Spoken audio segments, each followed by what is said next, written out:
পোলাওয়ের স্বাদ না নিয়ে ফিরবেন না কিন্তু। কাবুলি পোলাও আফগানদের জাতীয় খাবার হলেও পেশোয়ারেও রয়েছে এর 50-60 বছরের অভিজ্ঞতা সম্পন্ন সব রাঁধুনি। খাবারের জন্য সবথেকে জনপ্রিয় শহর করাচিতে ঢোকার আগে লাহোরে এক নজর দেওয়া যায়। যারা অতিরিক্ত মশলাদার খাবারে অভ্যস্ত তাদের জন্য মাস্ট ট্রাই একটি আইটেম হচ্ছে চিকেন কারাহি।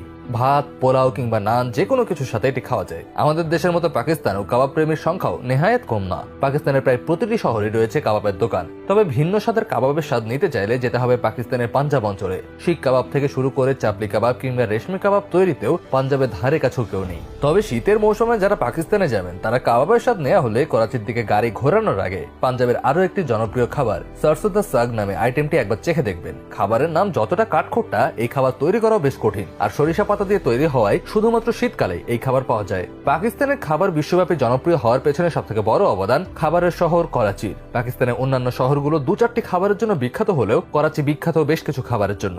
সবার শীর্ষে রয়েছে করাচির বিখ্যাত নিহারি।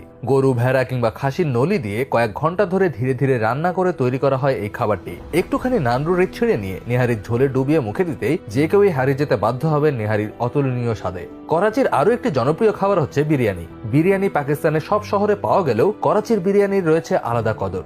বহরি এবং মেমন নামে দুটি জনপ্রিয় বিরিয়ানি দেখা শুধুমাত্র